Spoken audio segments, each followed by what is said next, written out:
Das ist ganz schön viel Holz. Das geht nicht. Was geht Das nicht? ist zu groß. Da ist Platz für sehr viele Zwiebeln. Eieieiei.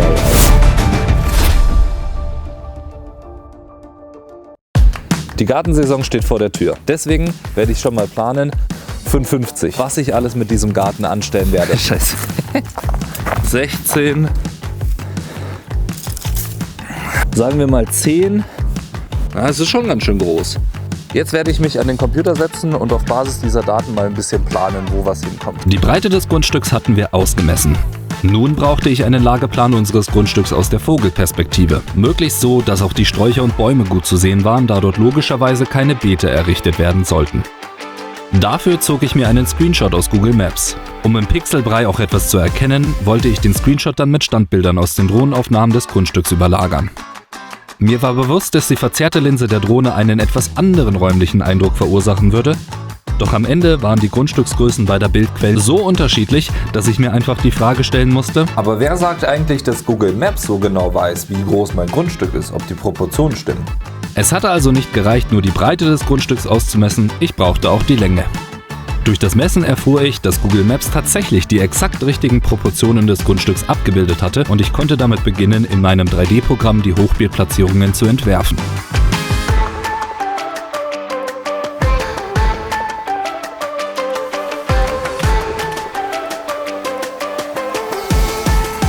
Das ist ganz schön viel Holz. Na Tom, wir bekommen jetzt eine Menge Holz. Geil, jetzt kommt das Holz. Da ist das Holz. Das ist wirklich riesig.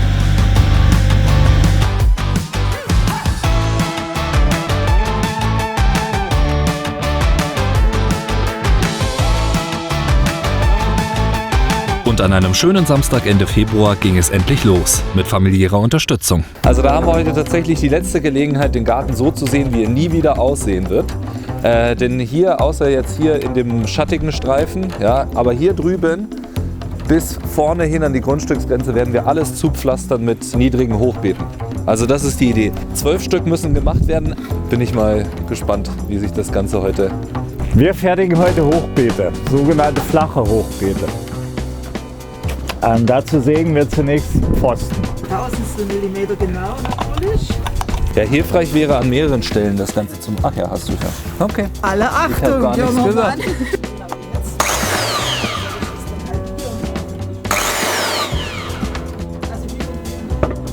Eieieiei. Okay, Nils, jetzt wird's spannend.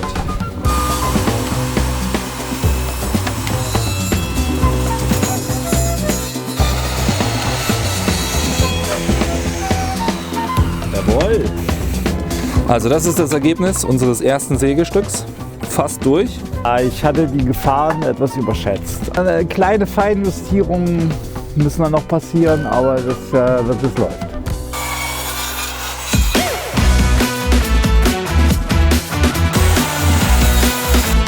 Die Säge ist gut.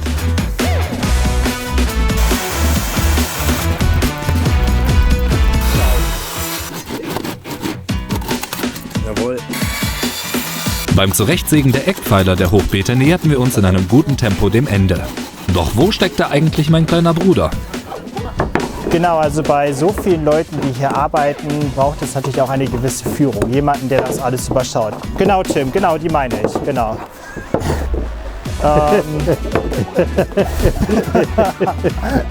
Aber dann nahm sich auch Nils einer echten Aufgabe an. Die Holzkonstruktion, die die vier da gerade machen, ist ja schön und gut. Aber wir wollen das Ganze ja auch wetterfest machen und damit man dann auch Erde in die Mitte reinlegen kann. Und deswegen ist es so, dass ich jetzt diese Folie hier, Teichfolie heißt das, so zuschneide, dass ich die jetzt für die volle Länge von den 4 Brettern, also 12 Meter, so auslege und danach halt in Streifen schneide. Voilà.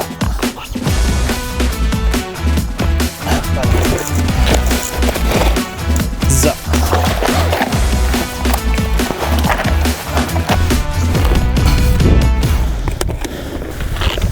So.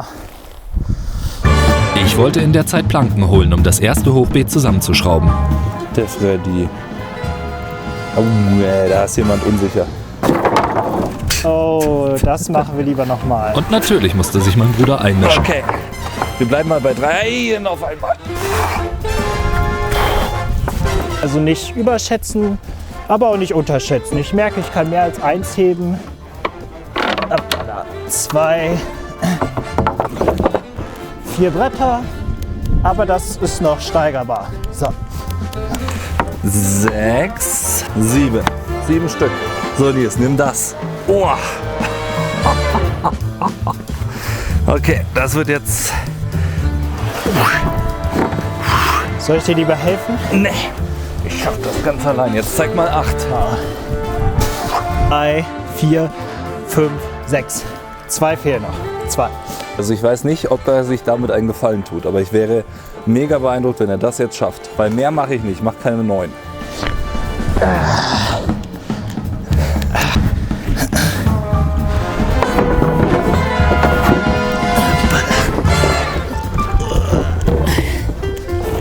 Warte mal, aber 2, 4, 6, 7. Du hast nur 7 Bretter. Ja, ich glaube, ich habe das eine aus Versehen hier liegen lassen. Ja, das musst du schon noch mitnehmen. Nee. Ich habe gewonnen. Ah, eigentlich fair. Du hast auch 7 gemacht. Ja, aber ich mache jetzt 8. Tim, Hä? ich möchte dich warnen. Drüben beginnen die ersten Zweifel. Woran? Leute, die sagen, das geht nicht. Was geht Das nicht? ist zu groß. Da, Wieso? Was ist zu groß? Drin ist es nicht für mich in den Garten gelegt. Der ist zu uneben dafür. Ja, aber das ist ja okay, die müssen ja nicht eben sein. Wir müssen aber unten drauf liegen irgendwie. Ja? Meinst du, kriegst du neben, also du willst ja zwischen, ich sag mal, die nicht unter die Bäume stellen, vermutlich. Nee. Ich dachte, wir sind 1,5 mal 3. Ich sehe das eher unproblematisch. Ich habe ja noch Steine, ich bekomme noch Erde. Willst du in der Mitte der Beete sehen und am Das weiß ich auch gerade nicht. Das sind ja bloß 1,50 Meter. Das ist meine Hand, mein Arm. Also meine Empfehlung wäre einmal die Länge und dann die Hälfte. 1,50 mal 3. Ja. Aber dann haben wir nicht genug Hölzer. Dann brauchen wir ja mehr Beete. Erde hast du bestellt? 40 Tonnen. Also berechnet Für die 3x3, ja. Die kippen die mir am Freitag in die Einfahrt. Ich würde mal so ein 3x3 aufbauen und gucken, wie sich das verhält. Und dann können wir ja weiter überlegen. Okay, passt mir jetzt. Nein, Ist da, ne?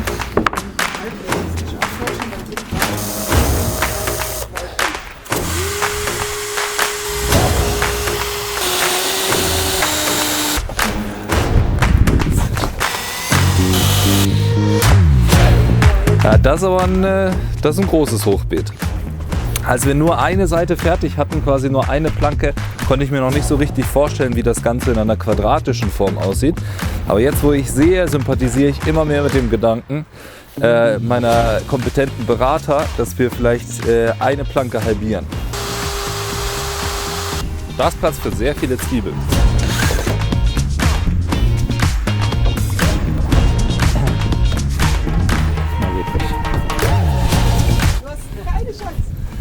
Ja, vielleicht halbieren wir ein paar von denen, aber so. Also ich finde das Format geil. Check. So. Dann holen Sie es mal raus.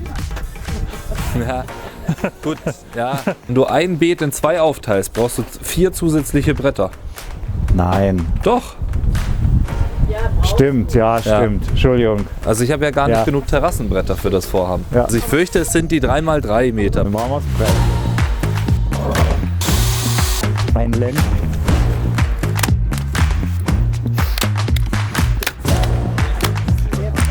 Jetzt anpacken und irgendwo hinsetzen. ich nehme 2 Ecken. Jetzt kommt eine sehr kritische Phase, denn wir haben lange daran gearbeitet. Jetzt ist schon 14 Uhr und jetzt müssen wir das rüber transportieren. Wenn wir das schlecht machen, bricht gleich alles auseinander.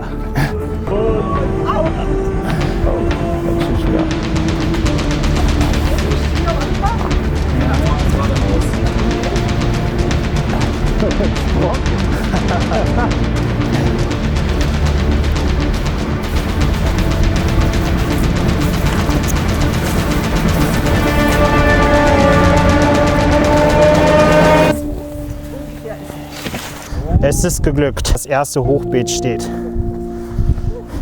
Wir sind alle sehr zufrieden.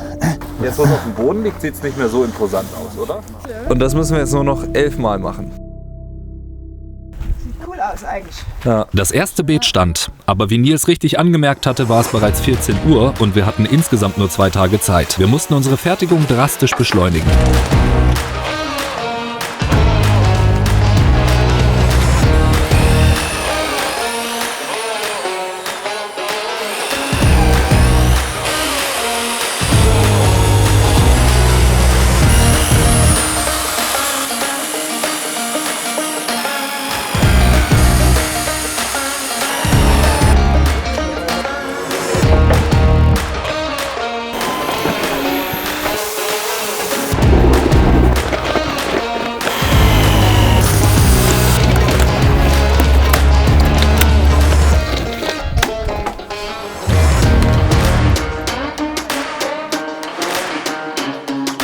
Und zwar ganz vorne hin.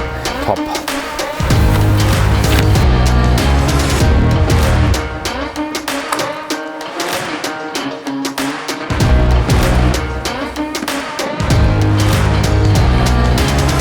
Und durch exzellente Teamarbeit war es dann Sonntagmittag auch schon soweit. Fertig! Ja!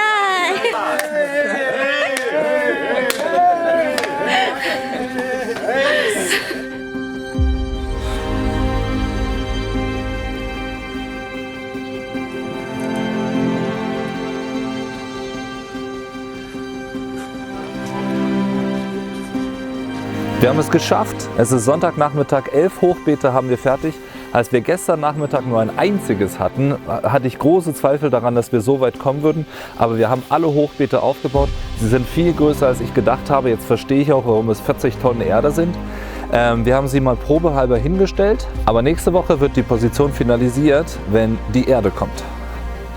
Das sehen wir nächste Woche.